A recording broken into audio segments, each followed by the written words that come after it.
আওয়ামী লীগ তো এটা এখন বর্তমানে এটা আউট বললেই চলে, এটা বাদ। যেহেতু স্বৈরাচার ছিল সেটা আউট হয়ে গেছে, এটা সামনে আর আসবে না। এখন বর্তমানে দল হিসেবে বিএনপি আছে, রানিং সরকার। তো আপনারা জানেন যে আমি একটা সংগঠনের সাথে জড়িত আছি, সেটা হচ্ছে জাতীয়তাবাদী দল বিএনপির সাথে। তো আলম ভাই যেহেতু এখন রাজনীতিতে সম্পৃক্ত হয়েছে এনসিপির সাথে, তো আমি এটা বলবো যেহেতু বড় ভাই হিসেবে যেহেতু উনি নির্বাচন করার জন্য আসছে বা করবে, তো আমি আলম ভাইয়ের জন্য দোয়া করি। আর এলাকাবাসীকে একটা কথাই বলবো যে যেহেতু উনি আমার এলাকার, সব কিছু বাদ দিয়ে হলো মানে এলাকার ঊর্ধ্বে কেউ না, সবাই চায় সবার এলাকার আয় উন্নতি করার জন্য।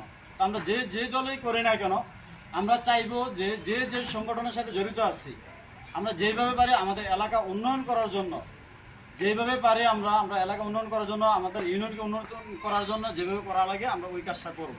আর আমি সবাইকে একটা আহ্বান জানাবো আমার পক্ষ থেকে, এলাকার মধ্যে যেহেতু আলম ভাই বড় ভাই আমাদের, উনি নির্বাচন করবে, আপনারা সবাই একযুগে সবাই একসাথে মিলেমিশে কাজ করে কীভাবে আলম ভাইকে নির্বাচিত করা যায় সেইভাবে আমরা কাজ করে যাব। এখানে আমরা এনসিপি বুঝি না বা বিএনপিও বুঝি না, সকলে মিলেমিশে আমরা এলাকার উন্নয়ন করার জন্য আলম ভাইকে সাপোর্ট করে মাঠে কাজ করব, এটা হচ্ছে আমার বক্তব্য।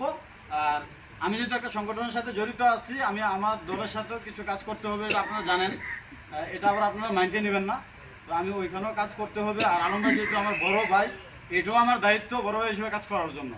তো আমি সকলকে এই কথাটাই বলে যাব, সবাই মিলেমিশে আলম ভাইয়ের জন্য দোয়া করবেন, মাঠে কাজ করবেন, যেন আমরা আলম ভাইকে নির্বাচিত করতে পারি। আর এমপি যেহেতু এখন বর্তমানে রানিং আছে, আমাদের বিএনপির এমপিও আছে, আলম ভাইয়ের এনসিপির এমপিও আছে, আমাদের দুইটা এমপি বর্তমানে দেড় আছে। আমরা চাইবো এলাকা উন্নয়ন করার জন্য যে যেভাবে পারি আমরা বিএনপি থেকেও আনতে চেষ্টা করব, এনসিপি থেকে আনতে চেষ্টা করবো, কিন্তু আমরা এখানে বাক করার চেষ্টা করবো না যে ওই শেষ বিএনপি করতেছে বা আলম ভাই এনসিপি করতেছে আমরা বাক করে যাবো, এইদিকে যাব না। আমরা যেইভাবে পারি মিলে মিশে এলাকার উন্নয়ন করার জন্য একসাথে কাজ করব।